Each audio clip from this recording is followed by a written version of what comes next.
والقانتين والقانتات والصادقين والصادقات والصابرين والصابرات والخاشعين والخاشعات والمتصدقين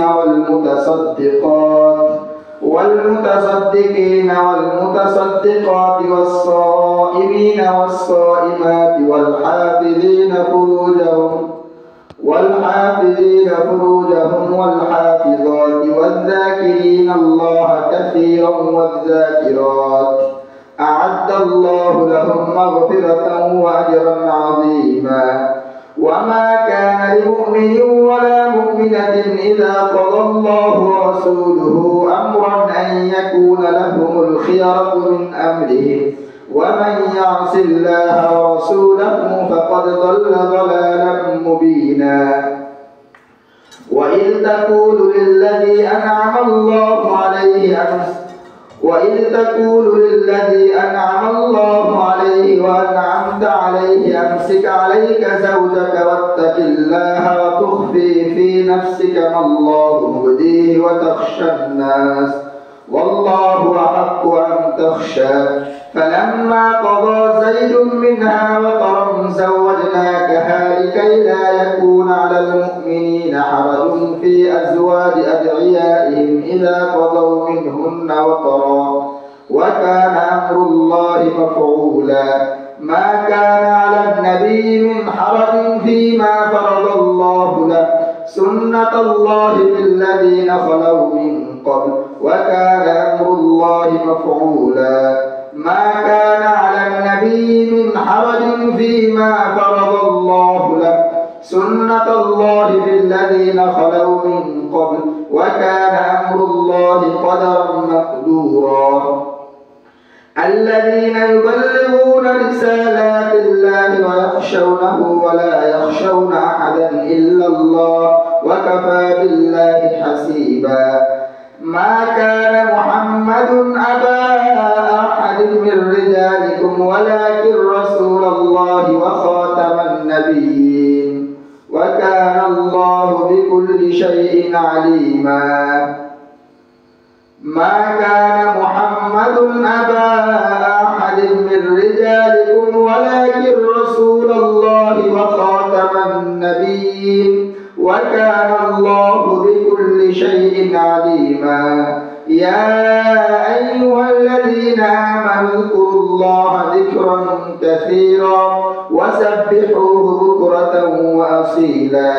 هو الذي يصلي عليكم وملائكته ليخرجكم من الظلمات إلى النور وكان بالمؤمنين رحيما. تحيتهم يوم يلقونه سلام وأعد لهم أجرا كريما. يا أيها النبي إنا أرسلناك شاهدا ومبشرا ونذيرا وداعيا إلى الله بإذنه سراجا منيرا. وبشر المؤمنين بأن لهم من الله فضلا كبيرا. ولا تطع الكافرين والمنافقين ودع عذاهم وتوكل على الله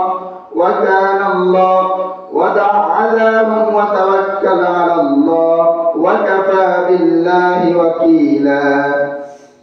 يا أيها الذين آمنوا إذا نكحتم المؤمنات ثم طلقتموهن من قبل أن تمسوهن فما لكم عليهن من عدة تعتدونها فمتعوهن وسرحوهن سراحا جميلا. يا أيها النبي إنا أحللنا لك أزواجك اللاتي آتيت أجورهن وما ملكت يمينك مما أفاء الله عليك وبنات عمك وبنات عماتك وبنات خالاتك اللاتي هاجرن معك وامرأة مؤمنة إن وهبت نفسها للنبي إن أراد النبي أن يستنكحها خالصة لك من دون المؤمنين. قد علمنا ما فرضنا عليهم في أزواجهم وما ملكت أيمانهم لكي لا يكون عليك حرج وكان الله غفورا رحيما. الله أكبر.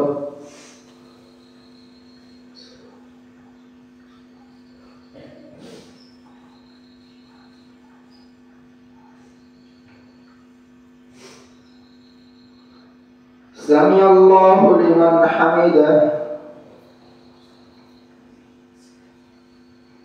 الله أكبر.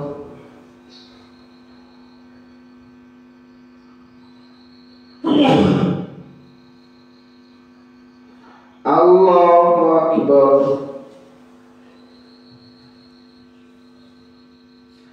الله أكبر.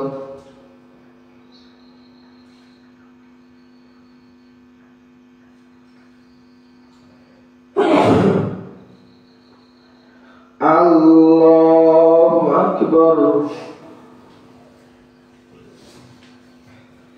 الحمد لله رب العالمين الرحمن الرحيم مالك يوم الدين إياك نعبد وإياك نستعين اهدنا الصراط المستقيم صراط الذين أنعمت عليهم غير المغضوب عليهم ولا الضالين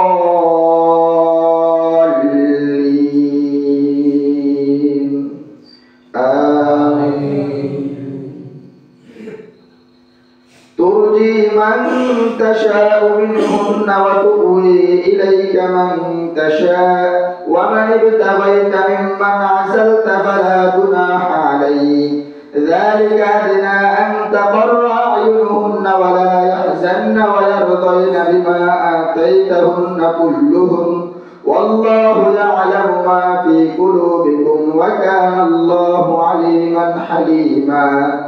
لا يحل لك النساء من بعد ولا أن تبدل بهن من أزواج ولو أعجبك حسنهن إلا ما ملكت يمينك وكان الله على كل شيء رقيبا. يا أيها الذين آمنوا لا تدخلوا بيوت النبي إلا أن يؤذن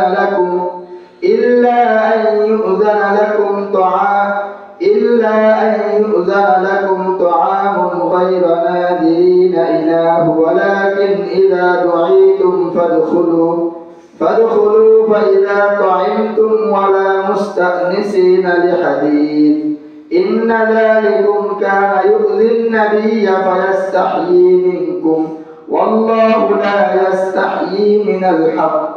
وإذا سألتموهن متاعا فاسألوهن من وراء حجاب ذلكم أطهر لقلوبكم وقلوبهن. وإذا سألتموهن متاعا فاسألوهن من وراء حجاب ذلكم أطهر لقلوبكم وقلوبهن. وما كان لكم أن تؤذوا رسول الله ولا أن تنكحوا أزواجه من بعده أبدا إن ذلكم كان عند الله عظيما. إن تبدوا شيئا أو تخفوه فإن الله كان بكل شيء عليما. لا جناح عليهن في آبائهن ولا أبنائهن ولا إخوانهن ولا أبناء إخوانهن ولا أبناء أخواتهن ولا نسائهن وما ملكت أيمانهن واتقين الله إن الله كان على كل شيء شهيدا.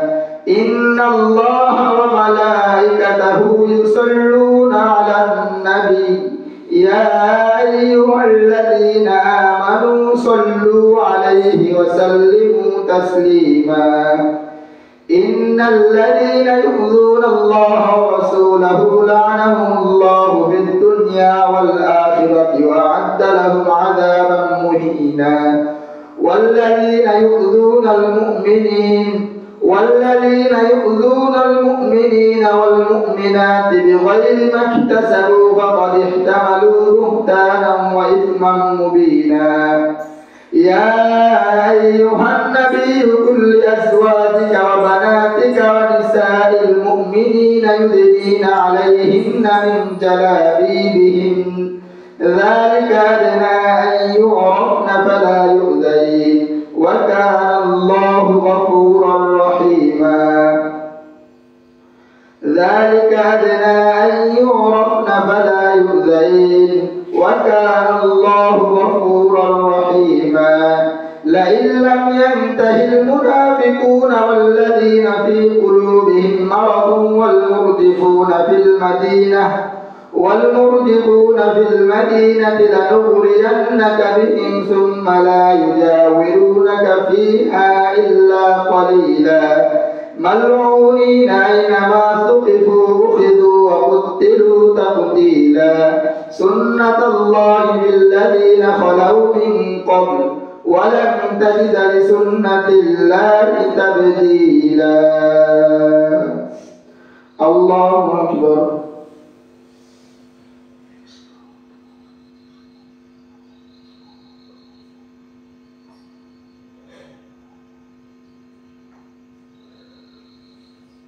سمع الله لمن حمده. الله أكبر.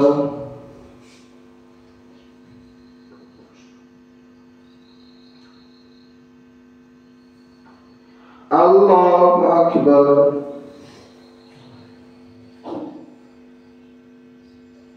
الله أكبر.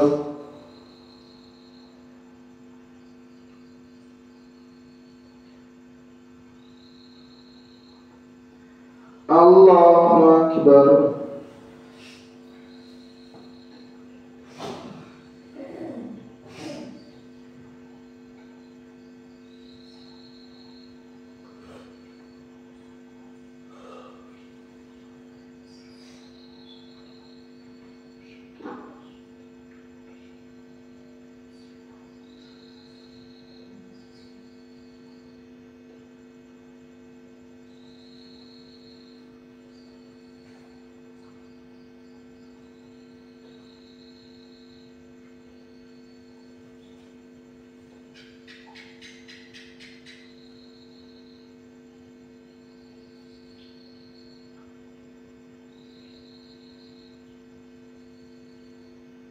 السلام عليكم ورحمة الله.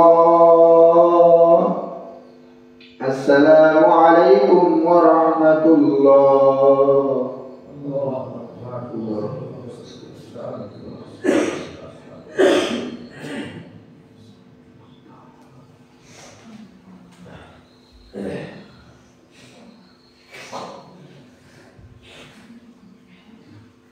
الله أكبر.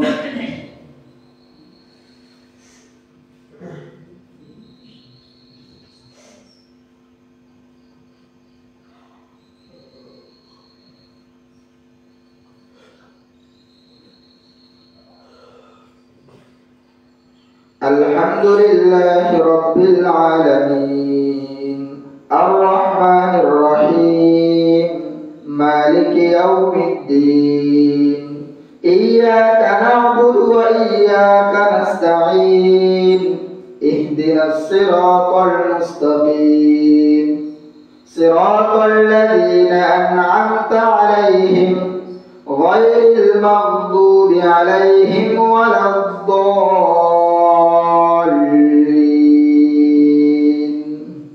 آمين.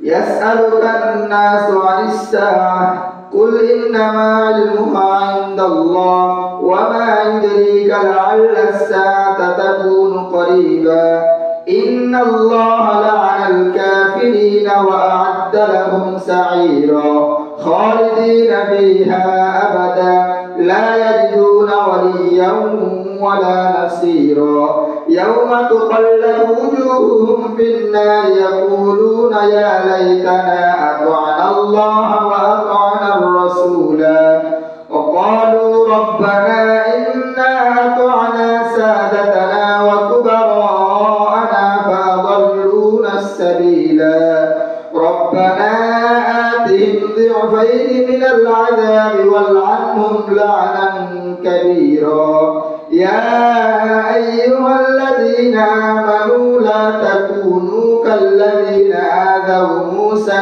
فبرأه الله مما قالوا وكان عند الله وجيها يا أيها الذين آمنوا اتقوا الله وقولوا قولا سديدا يصلح لكم أعمالكم ويغفر لكم من ذنوبكم ومن يطع الله ورسوله فقد فاز فوزا عظيما إنا عرضنا الأمانة على السماوات والأرض والجبال فأبين أن يحملنها وأشفقن منها وحملها الإنسان إنه كان ظلوما جهولا ليعذب الله المنافقين والمنافقات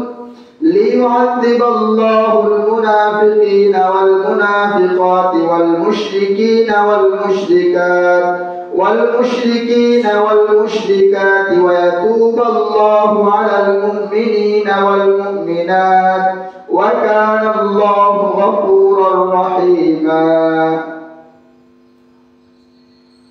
الحمد لله الذي له ما في السماوات وما في الأرض وله الحمد في الآخرة وهو الحكيم الخبير يعلم ما يلج في الأرض وما يخرج منها وما ينزل من السماء وما يعرج فيها وهو الرحيم الغفور وقال الذين كفروا لا تأتينا الساعة قل بلى وربي لتأتينكم عالم الغيب لا يعزب عنه مثقال ذرة في السماوات ولا في الأرض وما لكم من دون الله من ولي ولا نصير ولا في الأرض ولا أصغر من ذلك ولا أكبر إلا في كتاب مبين ليجزي الذين آمنوا وعملوا الصالحات أولئك لهم مغفرة ورزق كريم والذين سعوا في آياتنا معاجزين أولئك لهم عذاب مهين وقال الذين كفروا هل ندلكم على رجل ينبئكم إذا مزقتم كل ممزق إنكم لفي خلق جديد أفترى على الله كذبا أم به جنة بل الذين لا يؤمنون بالآخرة في العذاب والضلال البعيد أفلم يروا إلى ما بين أيديهم وما خلفهم من السماء والأرض إن نشأ نخسف بهم الأرض أو نسقط عليهم كسفا من السماء إن في ذلك لآية لكل عبد منيب ولقد آتينا داود منا فضلا يا جبال أوبي معه والطير وألنا له الحديد أن اعمل سابغات وقدر في السرد واعملوا صالحا إني بما تعملون بصير ولسليمان الريح غدوها شهر ورواحها شهر وأسلنا له عين القطر ومن الجن من يعمل بين يديه بإذن ربه ومن يزغ منهم عن أمرنا نذقه من عذاب السعير يعملون له ما يشاء من محاريب محاريب وتماثيل وجفان كالجواب وقدور الراسيات اعملوا آل داود شكرا وقليل من عبادي الشكور فلما قضينا عليه الموت ما دلهم على موته إلا دابة الأرض تأكل من سأته فلما خر تبينت الجن أن لو كانوا يعلمون الغيب ما لبثوا في العذاب المهين. الله أكبر.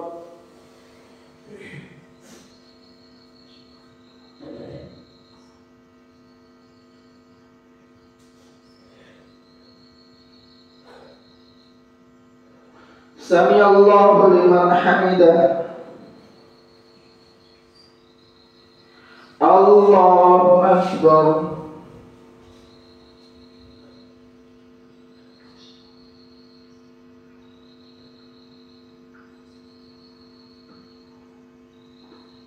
الله أكبر.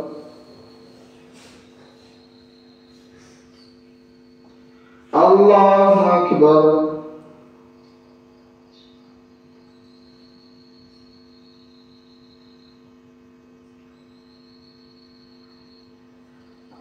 الله أكبر. الحمد لله رب العالمين الرحمن الرحيم مالك يوم الدين إياك نعبد وإياك نستعين اهدنا الصراط المستقيم صراط الذين أنعمت عليهم غير المغضوب عليهم ولا الضالين آمين. لقد كان لسبإ في مسكنهم آية جنتان عن يمين وشمال كلوا من رزق ربكم واشكروا له بلدة طيبة ورب غفور فأعرضوا فأرسلنا عليهم سيل العرم وبدلناهم بجنتين ذواتي أكل خمط وأثل وشيء من سدر قليل ذلك جزيناهم بما كفروا وهل نجازي إلا الكفور وجعلنا بينهم وبين القرى التي باركنا فيها قرى ظاهرة وقدرنا فيها السير سيروا فيها ليالي وأياما آمنين فقالوا ربنا باعد بين أسفارنا وظلموا أنفسهم فجعلناهم أحاديث ومزقناهم كل ممزق إن في ذلك لآيات لكل صبار شكور ولقد صدق عليهم إبليس ظنه فاتبعوه إلا فريقا من المؤمنين وما كان لهم أن تؤذوا وما كان له عليهم من سلطان إلا لنعلم من يؤمن بالآخرة ممن هو منها في شك وربك على كل شيء حفيظ قل ادعوا الذين زعمتم من دون الله لا يملكون مثقال ذرة في السماوات ولا في الأرض قل ادعوا الذين زعمتم من دون الله لا يملكون مثقال ذرة في السماوات وما له فيهما من شرك وما له منهم من ظهير ولا تنفع الشفاعة عنده إلا لمن أذن له حتى إذا فزع عن قلوبهم قالوا ماذا قال ربكم قالوا الحق وهو العلي الكبير قل من يرزقكم من السماء والأرض قل الله وإنا أو إياكم لعلى هدى أو في ضلال مبين قل لا تسألون عما أجرمنا ولا نسأل عما تعملون قل يجمع بيننا ربنا ثم يفتح بيننا بالحق وهو الفتاح العليم قل أروني الذين ألحقتم به شركاء كلا بل هو الله العزيز الحكيم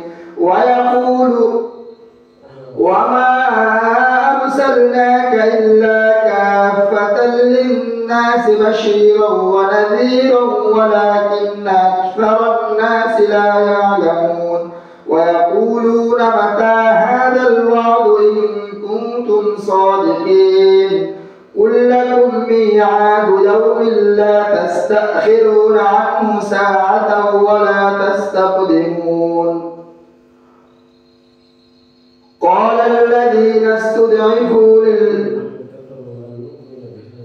وقال الذين كفروا لن نؤمن بهذا القرآن ولا بالذي بين يديه ولو ترى إذ الظالمون موقوفون عند ربهم يرجع بعضهم إلى بعض القول يقول الذين استضعفوا للذين استكبروا لولا أنتم لكنا مؤمنين قال الذين استكبروا للذين استضعفوا أنحن صددناكم عن الهدى بعد إذ جاءكم بل كنتم مجرمين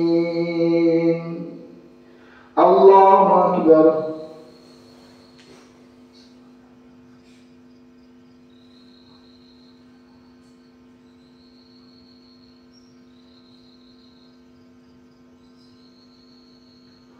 سمع الله لمن حمده الله أكبر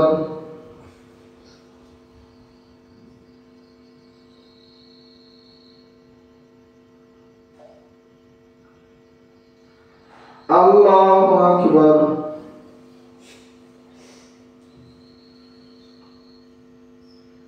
الله أكبر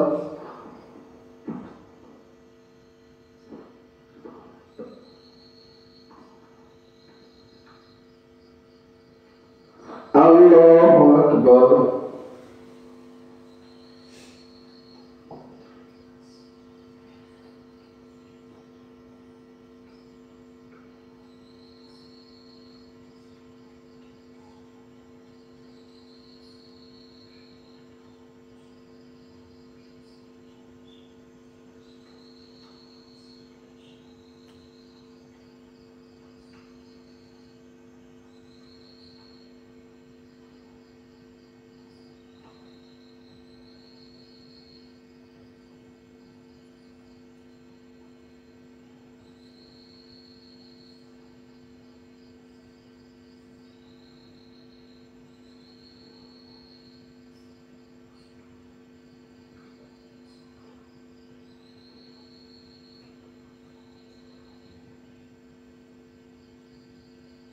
السلام عليكم ورحمة الله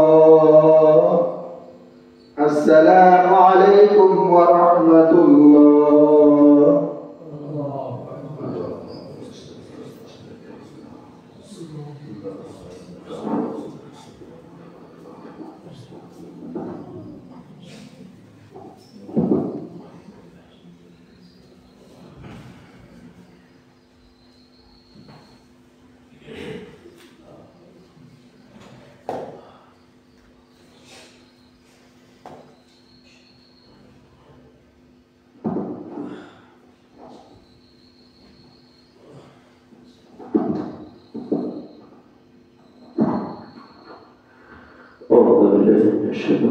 بسم الله الرحمن الرحيم الحمد لله والصلاة والسلام على رسول الله وعلى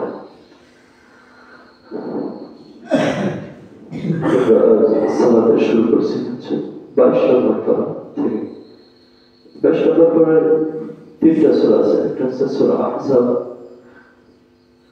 সরি একটা হচ্ছে সূরা সাবা।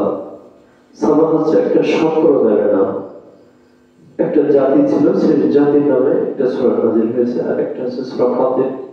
ফাতির বলা হয় স্রষ্টাকে।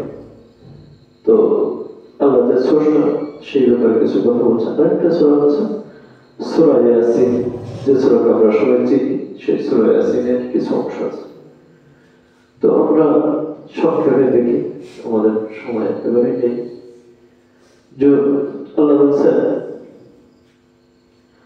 যে ইয়া নিসা নবী, হে নবী পরিবারের মহিলারা, অর্থাৎ নবীর মেয়েরা, নবীর স্ত্রীরা, এই নবী পরিবারের মেয়েদেরকে ডাক দিয়ে আল্লাহ বলছেন লাস্তুনা কাআহাদিন মিনান নিসা, তোমরা সাধারণ মহিলাদের মতো নও। ইন তাতাইয়ানা ফালা তাখদা'না বিল কওল, তোমরা যখন অন্য কোনো পুরুষের সাথে কখনো কথা বলার প্রয়োজন পড়ে, তো তখন তোমাদের গলার স্বরটা এটা নমনীয় করে দিও না। অর্থাৎ আল্লাহ এখানে আমাদেরকে বুঝাতে যাচ্ছেন যে যারা গায়ের মাহরাম, তাদের সাথে মহিলারা কথা বলতে গেলে যেন খুব সুন্দরভাবে বাচক ভঙ্গি দিয়ে অন্যকে আকৃষ্ট করার মতো যে শব্দগুলা বা টোনগুলা, এইগুলো যেন মানুষ না ব্যবহার করে। কারণ কি? আল্লাহ বলছেন যে লোকদের হৃদয়ে ব্যাধি আছে, মারাদের অর্থ হচ্ছে রোগ, অর্থাৎ যাদের হৃদয়ে ব্যাধি আছে তারা ভুল কাজ করতে পারে। আল্লাহ এটা সতর্ক করে দিচ্ছে। এরপর আরেকটা আয়াতে বলছেন অপাকা ফি বুয়ুতিকুম ওয়ালা তাবারাজনা তাবারুজাল জাহিলিয়াতিল উলা, হে মহিলারা, তোমরা জাহেলিয়াতের যুগে মানুষেরা যেভাবে চলাচল করতো তোমরা ওইভাবে চলাচল করো না। অর্থাৎ এখানে বিশেষ করে আমাদের শালীনভাবে চলাচলের কথা বলা হচ্ছে, যেভাবে আল্লাহ সুবহানাহু ওয়া তাআলা মূলত আমাদেরকে অন্য অন্য আয়াতে দিক নির্দেশনা দিয়েছে, সেই শালীনতা বজায় রেখে আল্লাহ সুবহানাহু ওয়া তাআলা আমাদেরকে মহিলাদেরকে চলার নির্দেশ দিচ্ছেন।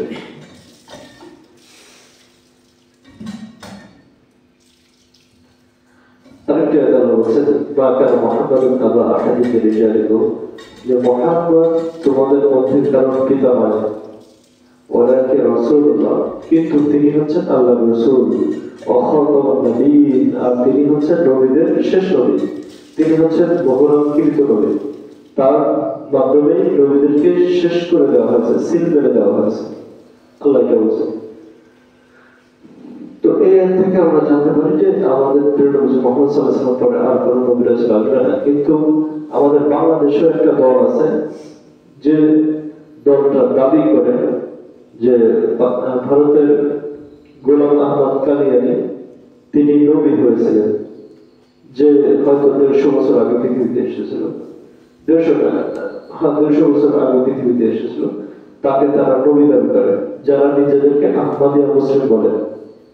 প্রকৃতপক্ষে আল্লাহ রাসূলকে বাদে দ্বিতীয় কাউকে নবী মানলে সে আর মুসলিম থাকে না, কিন্তু এরা নিজেদেরকে মুসলিম দাবি করে, আবার গোলাম আহমদ কাদিয়ানীকে তারা নবী মনে করে। তো নিশ্চয়ই তারা কাফের। আর গোলাম আহমদ কাদিয়ানীর মৃত্যু হয়েছিল বাথরুমের মধ্যে পড়ে গিয়ে, এটার অনেক ইতিহাস আছে। তো আল্লাহ আমাদেরকে বিস্তারিত জানার সুযোগ দিক, তৌফিক দিক, সে দোয়া করি। এই যে হচ্ছে আরেকটা বিখ্যাত শেয়ার, দুইটা এটা হচ্ছে বিবাহের যে খুতবাটা, এই খুতবায় পড়া হয়, বাধ্যতামূলক পড়তে হয় যে হে ঈমানদারগণেরা, তোমরা আল্লাহকে যথাযথ ভয় করো, অকুলু কওলান সাদীদা, আর তোমরা যখন কথা বলবে, মানুষের সাথে আচার আচরণমূলক কথা কাজ করবে, তখন সেই কথাটা যেন হয় কওলান সাদীদা, অত্যন্ত নমনীয়, অত্যন্ত ভদ্রতার সাথে কথাগুলো হয়। ইউসলিহ লাকুম আমালাকুম, তোমরা তোমাদের কাজগুলোকে সংশোধন করে নাও, ওয়া ইয়াগফির লাকুম যুনুবাকুম, আল্লাহ তোমাদের পাপগুলোকে তাহলে মাফ করে দেবেন। ওয়া ইয়াতি'আল্লাহ ওয়া রাসূলা, যে আল্লাহ ও তার রাসূলকে আনুগত্য করে, ফাকাদ ফাযা ফাওজান আযীমা, তার জন্য রয়েছে অত্যন্ত মহান প্রতিদান। আরেকটা এই যে সে একটা যে একটা আল্লাহ আমাদেরকে বলছেন যে আমি কোরআনকে নাজিল করতে চেয়েছিলাম আলাল আলাস সামাওয়াত, আসমানের উপরে, ওয়াল আরদি, জমিনের উপরে, ওয়াল জিবাল, পাহাড়ের উপর। আল্লাহ বলছে এদের সবার কাছে কোরআন দিতে চেয়েছিলাম, ফাআবাইনা ইয়াহমিলনাহা, অতঃপর তারা সবাই অস্বীকার করে দিয়েছিল যে না, আমরা এটা বহন করতে পারবো না, এটার যে মর্যাদা এটা আমরা ধরে রাখতে পারবো না। ওয়াশফাকনা মিনহা ওয়া হামালাহাল ইনসান, আর অবশেষে গ্রহণ করলো কে? মানুষ। ইনসান অর্থ মানুষ, অবশেষে মানুষ গ্রহণ করলো। আল্লাহ বলছেন ইন্নাহু কানা যালিমান জাহুলা, নিশ্চয় মানুষ হচ্ছে জালেম, নিশ্চয় মানুষ হচ্ছে জাহেল অর্থাৎ মূর্খ এবং নিজের উপর অত্যাচারকারী। তো আল্লাহ এই আয়াতে এটা বুঝে যাচ্ছে যে কোরআনের মহত্ব মর্যাদা কত বেশি, যা মানুষ সঠিকভাবে অনুধাবন করতে পারে না। যারা বুঝতে পেরেছে আসমানের মতো সৃষ্টি, জমিনের মতো সৃষ্টি, পাহাড়ের মতো সৃষ্টি, তারা অস্বীকার করে দিয়েছিল। তো সেই মর্যাদাটা আমাদের দেওয়া উচিত। আরেকটি একটু বলি, আল্লাহ বলছেন যে হাসরের মাঠের একটা চিত্র তুলে ধরেছেন যে যারা কাফের, যারা বলে যে আমরা এই কোরআনকে বিশ্বাস করতে চাই না এবং এর আগে যে কিতাব এসেছে সেটা বিশ্বাস করতে চাই না, আল্লাহ বলছেন ওয়ালা তামাইয়াজ যালিমুন ওয়া কাফার, তুমি যদি দেখতে তারা আল্লাহর সামনে কিভাবে ঝগড়া করবে। আল্লাহর সামনে যখন উপস্থিত হবে দুই দল, এক দল হচ্ছে যারা শাসক অর্থাৎ যারা নেতৃত্ব দেয় বিভিন্ন কাজে, আরেক দল হচ্ছে যারা এই নেতাদের পিছ পিছ ছোটে। এরা দুই দল যেদিন ঝগড়া করবে আল্লাহর সাথে কি বলবে? যারা দুর্বল, যারা শাসকদের মেনে চলতো, তারা বলতো তারা বলবে তোমরা নেতারা যদি না থাকতে তাহলে আমরা অবশ্যই কমে থাকতাম। এবার এই নেতারা উত্তর দেবে বলবে তোমাদের কাছে সত্য আসার পরেও কি আমরা তোমাদেরকে বাধা দিয়েছিলাম? আমরা তো বাধা দেই, বরং তোমরাই পাপী। এই কথার উত্তর আবার দুর্বল লোকেরা বলবে বলবে যে বরং তোমরা তো দিন এবং রাতে ষড়যন্ত্র করতে থাকতে, আর আমাদেরকে নির্দেশ দিচ্ছে আল্লাহর সাথে কুফরি করতে, আল্লাহর বিরোধিতা করতে, আল্লাহর বিধানের বিরোধিতা করতে, আপনার সাথে শরীক করতে তোমরা আমাদেরকে পরিচিত করবে। তো আল্লাহ বলছেন যে এইভাবে বিবাদ তারা শুরু করে দেবে, কিন্তু এটা মূলত তাদের কোনো কাজেই আসবে না। আর আরেকটা বলছে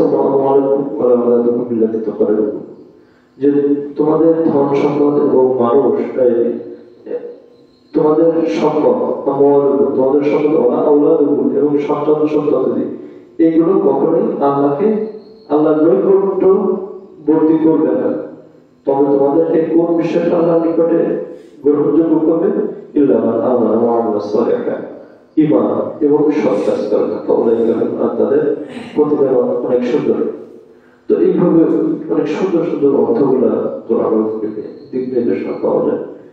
তো আল্লাহ সুবহানাহু ওয়া তাআলা বিশেষ করে ইয়াসিনের একটি আয়াত আছে, ওয়াজা আল-আকসাল মাদিনা আল্লাহ ইত্তাবিউ লা ইয়াসআলুকুম আজরাকুম মুহতাদুন। এই আয়াতটি আল্লাহ বলছেন যে এক ব্যক্তি এসে বললো তার কওমের লোকদেরকে যে তোমরা এই রাসূলদেরকে মেনে নাও, এরা তো তোমাদের কাছে কোনো পারিশ্রমিক চায় না, এরা তো তোমাদের কল্যাণ চায়। তো এইভাবে আছে আল্লাহ সুবহানাহু ওয়া তাআলার জন্য পুরানো অর্থটা আমাদেরকে জানার সুযোগ দেন, তৌফিক দেন এবং সে অনুযায়ী জীবন পরিচালনা করে আল্লাহ সন্তুষ্টি অর্জন করে চিরসুখের স্থান জান্নাতের মতো তৌফিক দেন। আমিন।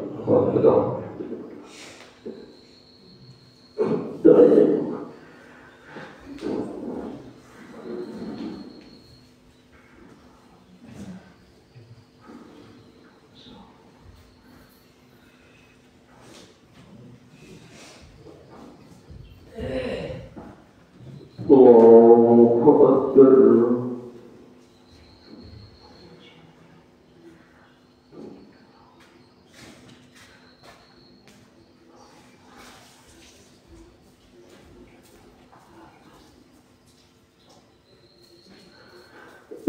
لله رب العالمين الرحمن الرحيم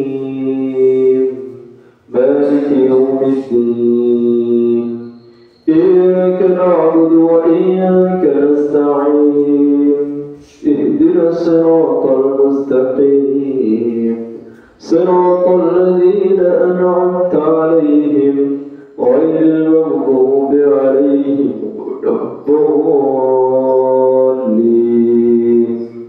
آمين. وقال الذين استضعفوا للذين استكبروا بل مكر الليل والنهار إذ تأمروننا أن نكفر بالله ونجعل له أندادا وأسروا الندامة لما رأوا العذاب وجعلنا الأغلال في أعناق الذين كفروا هل يجزون إلا ما كانوا يعملون وما أرسلنا في قرية من نذير إلا قال مترفوها إنا بما أرسلتم به كافرون وقالوا نحن أكثر أموالا وأولادا ونحن بمعذبين قل إن ربي يبسط الرزق لمن يشاء من عباده قل إن ربي يبسط من يشاء ويقدر ولكن أكثر الناس لا يعلمون وما أموالكم ولا أولادكم بالتي تقربكم عندنا زلفى إلا من آمن وعمل صالحا فأولئك لهم جزاء الضعف بما عملوا في الغرفات آمنون والذين سعوا في آياتنا معاجزين أولئك في العذاب محضرون قل إن ربي يبسط الرزق لمن يشاء من عباده ويقدر له وما أنفقتم من شيء فهو يخلفه وهو خير الرازقين ويوم يحشرهم جميعا ثم يقول للملائكة هؤلاء إياكم كانوا يعبدون قالوا سبحانك أنت ولينا من دونهم بل كانوا يعبدون الجن أكثرهم بهم مؤمنون فاليوم لا يملك بعضكم لبعض نفعا ولا ضرا ويقول للذين ظلموا ذوقوا عذاب النار التي كنتم بها تكذبون وإذا تتلى عليهم آياتنا بينات قالوا ما هذا إلا رجل يريد أن يصدكم عما كان يعبد آباؤكم وقالوا ما هذا إلا إفك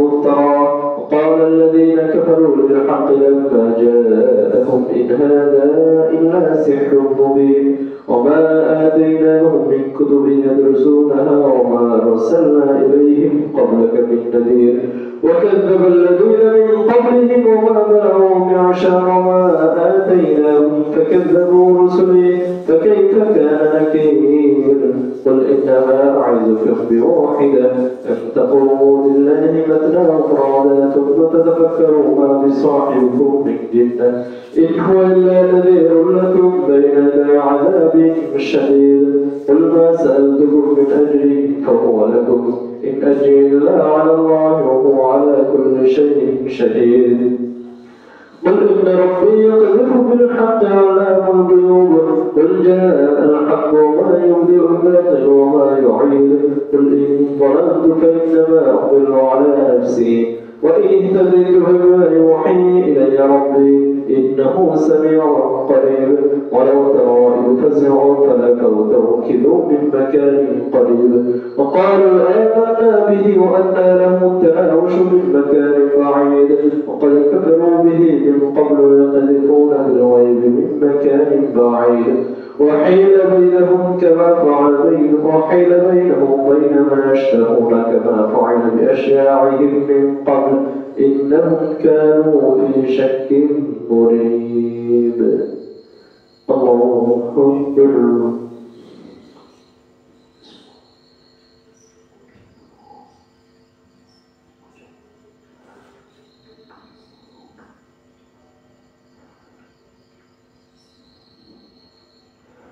سمع الله لمن حمده الله أكبر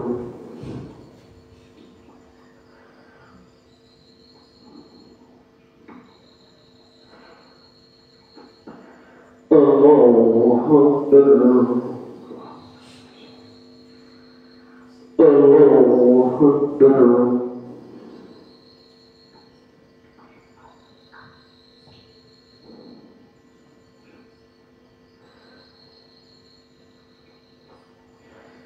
الله أكبر.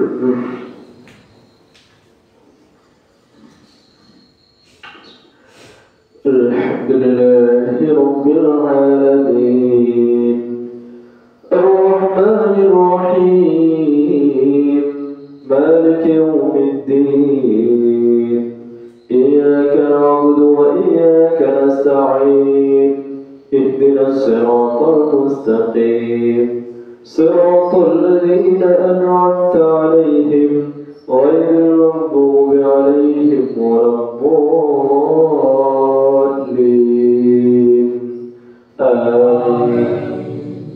الحمد لله فاطر السماوات والأرض جاعل الملائكة رسلا أولي أجنحة مثنى وثلاث ورباع يزيد في الخلق ما يشاء إن الله على كل شيء قدير. ما يفتح الله للناس من رحمة فلا ممسك لها وما يمسك فلا مرسل له من بعده وهو العزيز الحكيم. يا أيها الناس اذكروا نعمة الله عليكم هل من خالق غير الله يرزقكم من السماء والأرض لا إله إلا هو فأنى تؤفكون.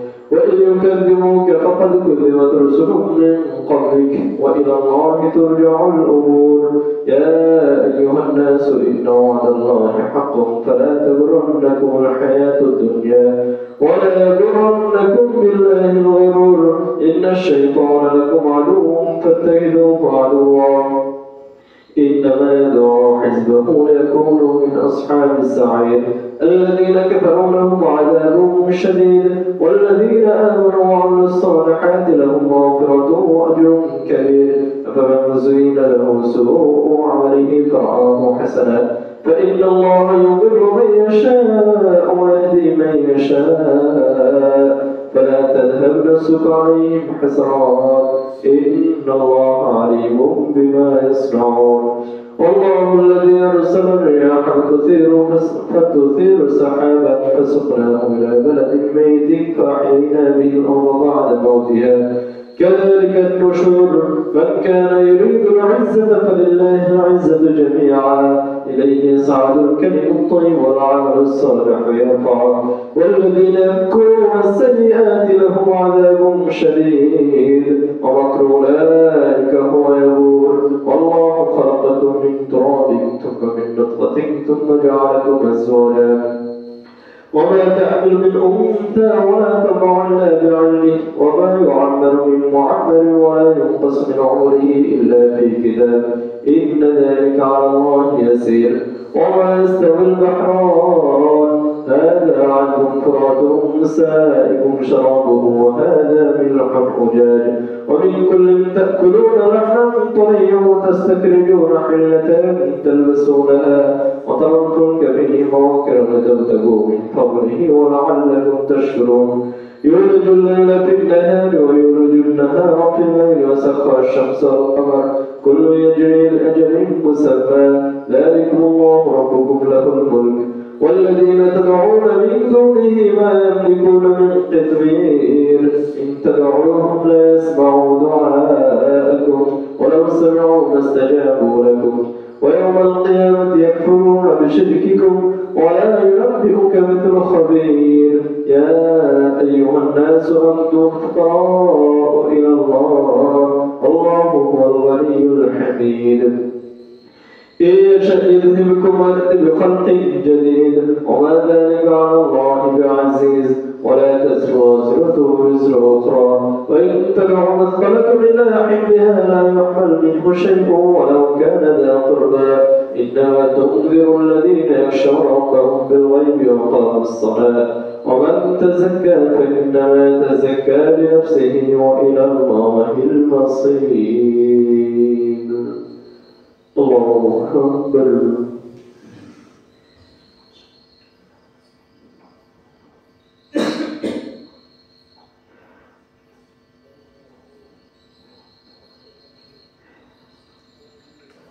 سمع الله لمن حمده.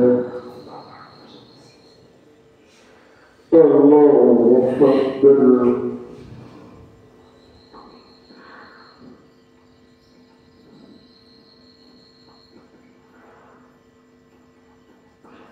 الله أكبر الله أكبر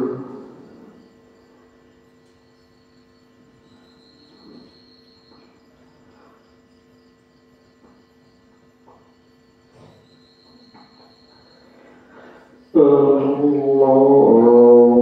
أكبر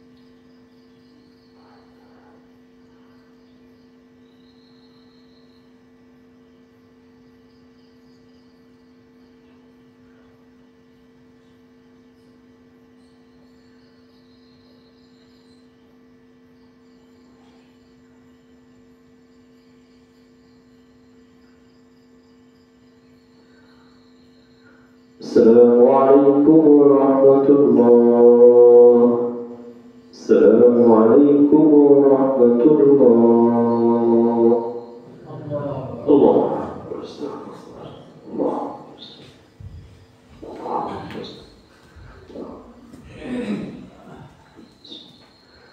الله الله أكبر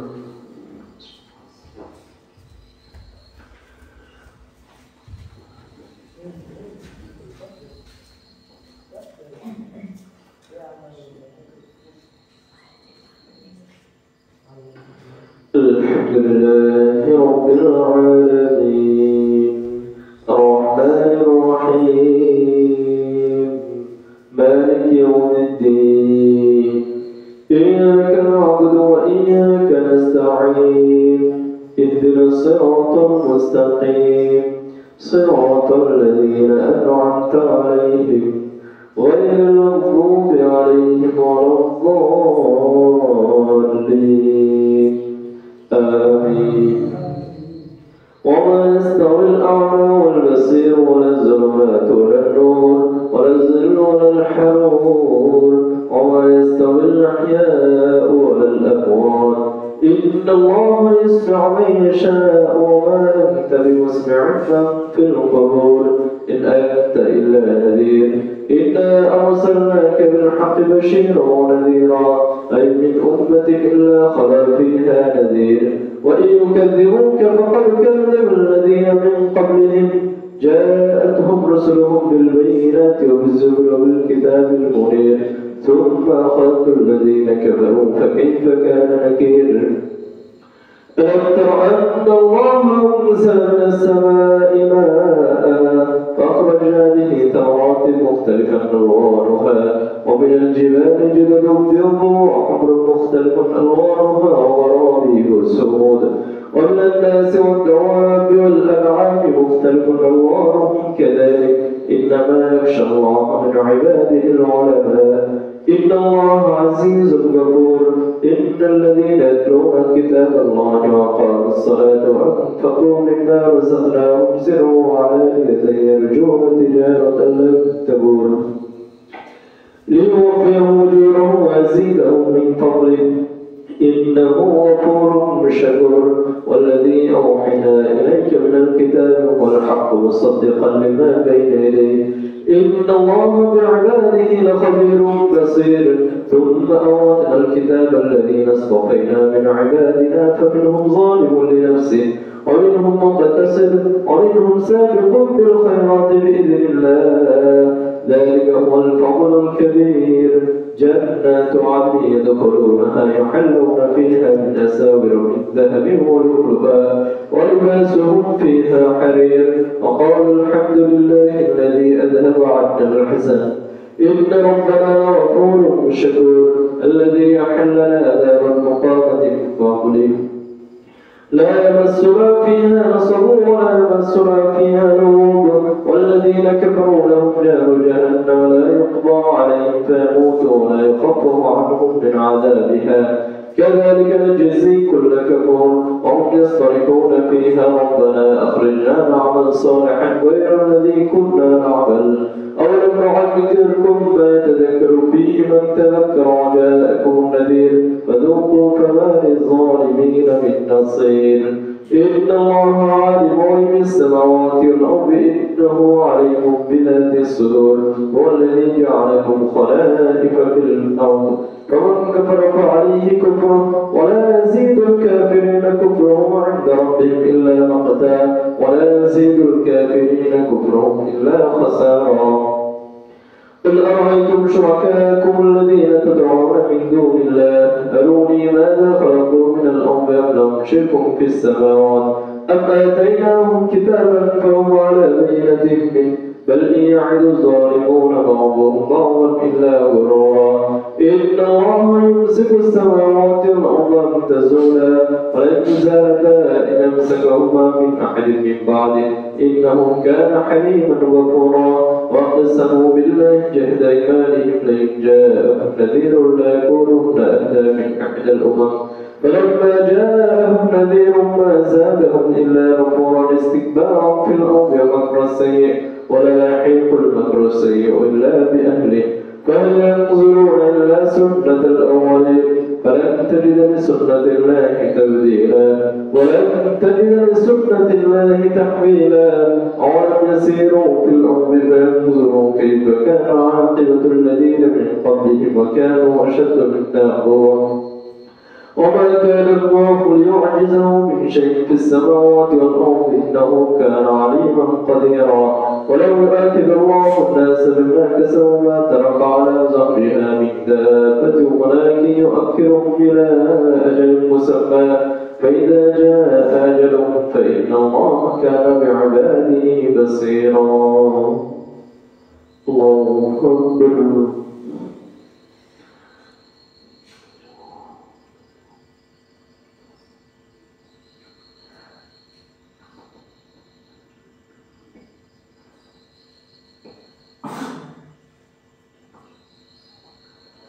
سمع الله لمن حمده الله أكبر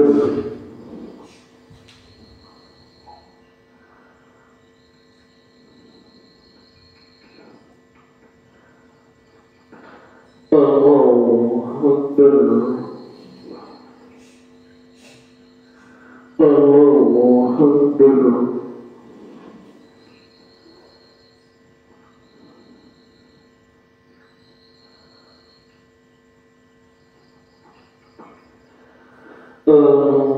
الله أكبر الحمد لله رب العالمين الرحمن الرحيم مالك يوم الدين إياك نعبد وإياك نستعين اهدنا الصراط المستقيم صراط الذين أنعمت عليهم غير المغضوب عليهم ولا الضالين آمين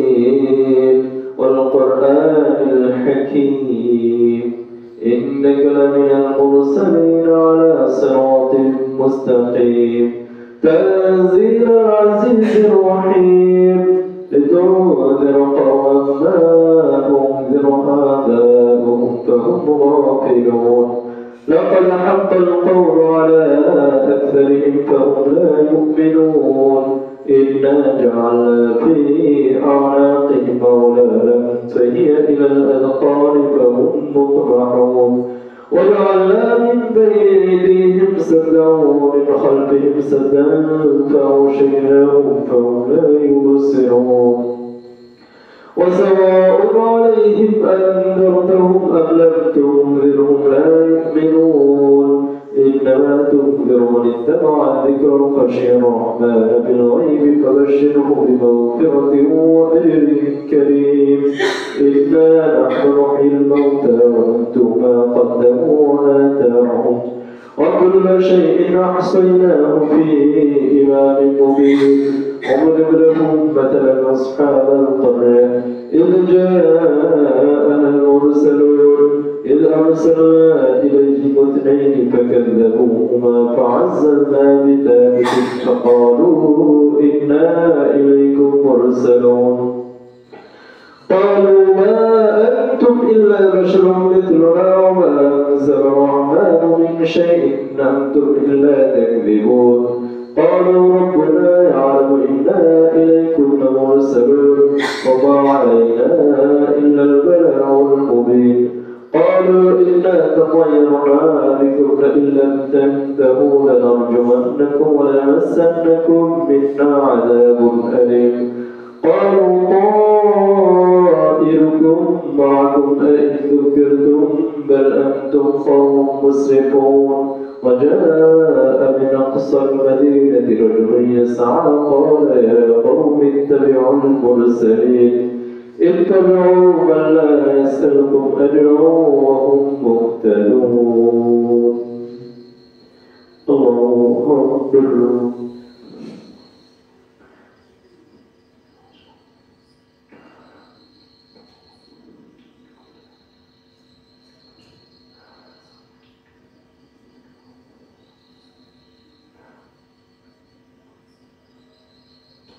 سمع الله لمن حمده الله أكبر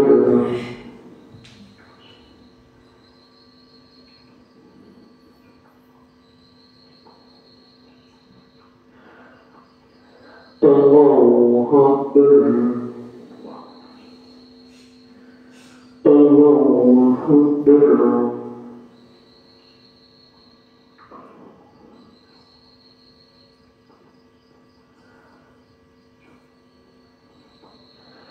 الله أكبر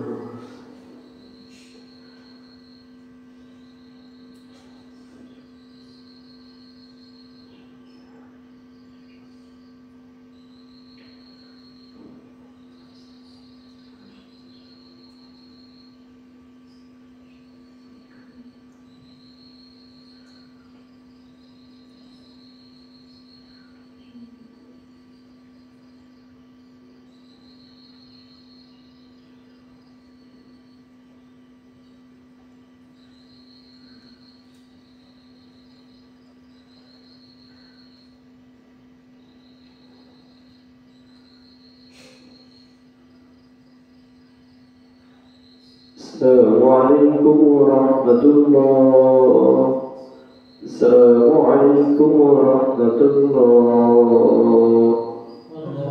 الله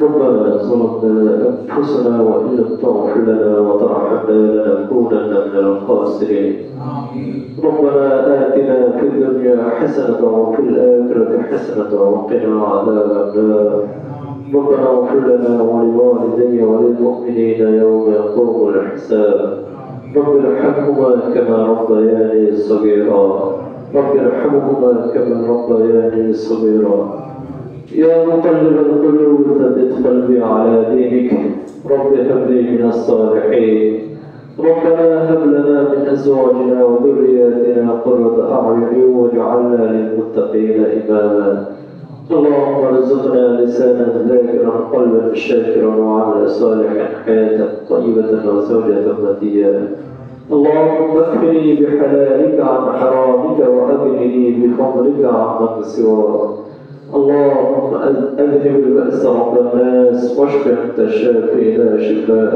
إلا شفاءك شفاء لا يغادر سقما ইয়া রাব্বাল আলামিন, আমরা কতিপয় কয়েকজন গুনাহগার বান্দা তোমার শাহীদ হবার ভিক্ষার হাত ফেলেছি। ইয়া রাব্বাল আলামিন, আমাদের জীবনে যত প্রকার গুনাহ আমরা করেছি, জেনে বুঝে না বুঝে সমস্ত প্রকার গুনাহগুলিকে মাফ করে দাও।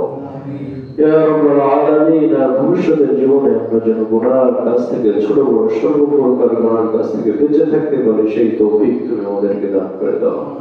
ইয়া রাব্বাল আলামিন, তুমি আমাদেরকে প্রত্যেককে পরিপূর্ণ ঈমানের উপরে অটল থাকার তৌফিক দান করে দাও। ইয়া রাব্বাল আলামিন, যতদিন আমাদেরকে জীবিত রাখো ইয়া রাব্বাল আলামিন, ততদিন যেন আমরা ইসলামের উপরে চলতে পারি, সেই তৌফিক দান করে দাও। ইয়া রাব্বাল আলামিন, তুমি তো বলেছো আমরা যেন পরিপূর্ণ আত্মসমর্পণ না করে, পরিপূর্ণ ইসলাম না মেনে যেন আমরা কবরে না যাই। ইয়া রাব্বাল আলামিন, আমাদেরকে সেইভাবে চলার মতো তৌফিক দান করে দাও। ইয়া রাব্বাল আলামিন, আমাদের মৃত্যুটা অবশ্যই তুমি ঈমানের মৃত্যুটা দান করে দিও।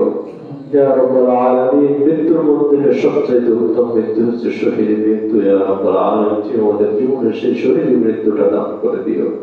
ইয়া রাব্বাল আলামিন, আমাদের মধ্য থেকে যারা ইন্তেকাল করে গেছে, ইয়া রাব্বাল আলামিন, আমাদের পরম পিতামহ, পিতামাতা, দাদা দাদি, নানানি, আত্মীয় স্বজন এবং শ্বশুর শাশুড়ি, পাড়া প্রতিবেশী যারা অন্ধকার গভীর কবরে বিপদে রয়েছে, ইয়া রাব্বাল আলামিন, আমরা তাদের ছেলে সন্তান হয়ে তোমার কাছে আরজি করছি। তুমি তো আমাদেরকে শিক্ষা দিয়েছো তাদের জন্য দোয়া করতে। ইয়া রাব্বাল আলামিন, তাদের কবরে আযাবগুলিকে মাফ করে দাও।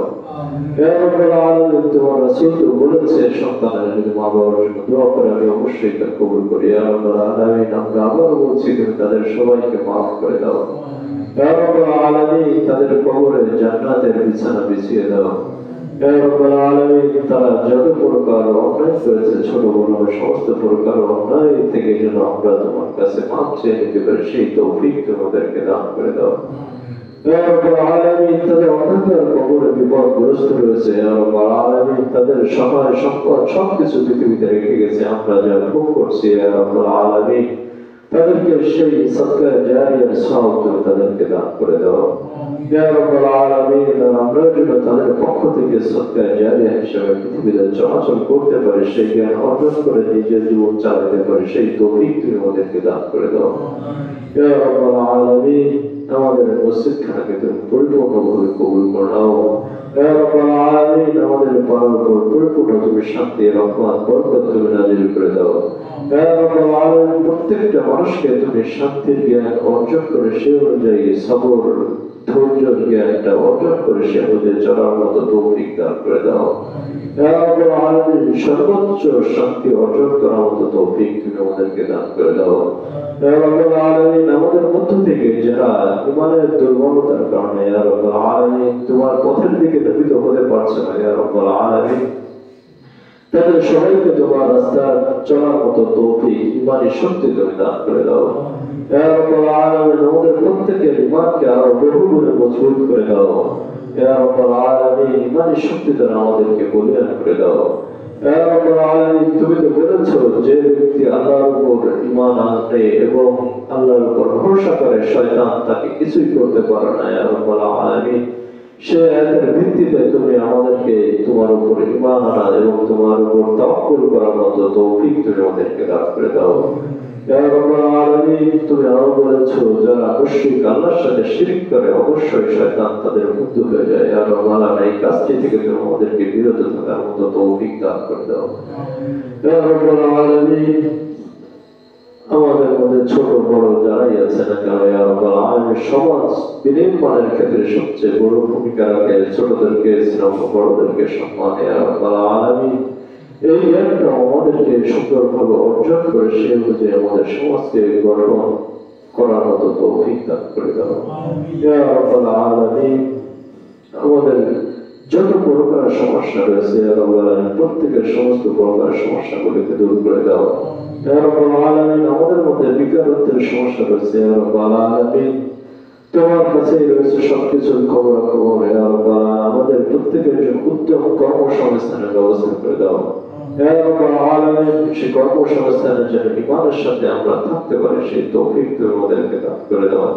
ইয়া রাব্বাল আলামিন, আমাদের মধ্য থেকে যারা ছাত্র রয়েছে ইয়া রাব্বাল আলামিন, তাদের প্রত্যেকের জেহেদ শক্তিকে বহুগুণে বৃদ্ধি করে দাও। হে রব্বুল আলামিন তাদেরকে দুনিয়া বিজ্ঞান আখিরাতের জ্ঞান তোমার দ্বীন ইসলামের জ্ঞান সমস্ত জ্ঞান অর্জন করে আমাদেরকে যেন গাইডলাইন করতে পারে সেই তৌফিক তুমি তাদেরকে দিয়ে দাও। হে রব্বুল আলামিন তাদের কাছ থেকে শয়তানের ওয়াসওয়াসা বিভিন্ন প্রকার সমস্যা যা আছে সমস্তগুলোকে তুমি দূর করে দাও। হে রব্বুল আলামিন আমাদের প্রত্যেকের চরিত্রকে উত্তম চরিত্রে রূপান্তরিত করে দেওয়া। হে রব্বুল আলামিন সালাত সিয়াম এগুলো সামান্য কিছু সময়ের জন্য ফরজ, কিন্তু উত্তম চরিত্র সার্বক্ষণিকের জন্য ফরজ। হে রব্বুল আলামিন সেই বিষয়টা বুঝে সে অনুযায়ী আমাদেরকে চলার তৌফিক দান করে দাও। হে রব্বুল আলামিন আমরা যে সালাত সিয়াম কোরআন তেলাওয়াত এবং শোনা যা কিছুই করি না কেন হে রব্বুল আলামিন এর মধ্যে যত প্রকার ভুল ত্রুটি সমস্ত প্রকার ভুল ত্রুটিকে ক্ষমা করে তুমি তা কবুল করে নাও। হে রব্বুল আলামিন এর সওয়াবের অংশ আমাদের আত্মীয় স্বজন যারা ইন্তেকাল করেছে তাদের কবরে অবশ্যই তাদের আমল নামায় তুমি পৌঁছিয়ে দাও। হে রব্বুল আলামিন আমাদের উপরে আমাদের কোনো অপরাধের কোনো কারণে কোনো প্রকার বালা মুসিবত যেন আসমান থেকে না নেমে সে রব্বুল আলামিন তা থেকে তুমি আমাদের হেফাজত করে দাও। হে রব্বুল আলামিন আমাদের প্রত্যেককে অপরাধ কর্ম থেকে ফিরে আসার মতো বুঝ ইমানি শক্তি তুমি আমাদেরকে অবশ্যই দান করে দাও। হে রব্বুল আলামিন ইবাদত কবুল হওয়ার পূর্ব শর্ত যে ইখলাস খুলুসিয়াত একনিষ্ঠতা একমাত্র তোমার জন্য করা, এই জ্ঞানটা তুমি আমাদেরকে সুন্দরভাবে জানা বোঝা এবং বিশ্বাস করে সে অনুযায়ী চলার মতো তৌফিক দান করে দাও। হে রব্বুল আলামিন ঈমান রক্ষার যে মূল মন্ত্র যে কোনো প্রকার অন্যায়ের বিপক্ষে অবস্থান নেওয়া, হে রব্বুল আলামিন বিষয়টা আমাদেরকে সঠিকভাবে বোঝার এবং তার উপর আমল করার মতো তৌফিক দান করে দাও। হে রব্বুল আলামিন বিশেষ করে আমাদের কথা এবং কাজের মাধ্যমে এমন কোনো কথা এমন কোনো কাজ যেন আমাদের দ্বারা প্রকাশ না পায় যার কারণে আমাদের আমলগুলো ধ্বংস হয়ে যায়, সেই তৌফিক তোমাদেরকে দান করে দাও। হে রব্বুল আলামিন সর্ব বিষয়ে জ্ঞান অর্জন করে সে অনুযায়ী আমাদেরকে চলার তৌফিক দান করে দাও। হে রব্বুল আলামিন আমাদের এই ক্ষুদ্র মসজিদখানাকে তুমি বিশ্বের মধ্যে একটি মডেল মসজিদ হিসেবে কবুল করে নিও। হে রব্বুল আলামিন কিয়ামত পর্যন্ত যেন এখানে ঈমানদার মুমিন মুত্তাকি মুখলিস তৈরি হয়। হে রব্বুল আলামিন তার জন্য সারা বিশ্বে আলো ছড়ায় দেবেন সেই তৌফিক তুমি তাদেরকে দান করে দিও। হে রব্বুল আলামিন সর্ব বিষয়ে তোমারই জ্ঞান রয়েছে। হে রব্বুল আলামিন আমাদের কার কি প্রয়োজন এটা তুমি সবচেয়ে ভালো জানো। হে রব্বুল আলামিন আমাদের প্রয়োজনগুলো তুমি মিটিয়ে দাও। হে রব্বুল আলামিন বিশেষ করে তোমার বান্দারা এই গভীর রাতে হে রব্বুল আলামিন অনেক কষ্ট করে তোমার কোরআন তেলাওয়াত শোনে, কিছু অর্থ শোনে। হে রব্বুল আলামিন তাদের অনেক কষ্ট হয়। হে রব্বুল আলামিন তুমি তাদের মনের যে নেক আশা আছে হে রব্বুল আলামিন সেই নেক আশাগুলো তুমি অবশ্যই কবুল করে নাও। হে রব্বুল আলামিন প্রত্যেককে আরো জীবনে সুন্দর করে করার মতো তৌফিক দান করে দাও। سبحان ربك رب العزة عما يصفون وسلام على المرسلين والحمد لله رب العالمين برحمتك يا أرحم الراحمين آمين.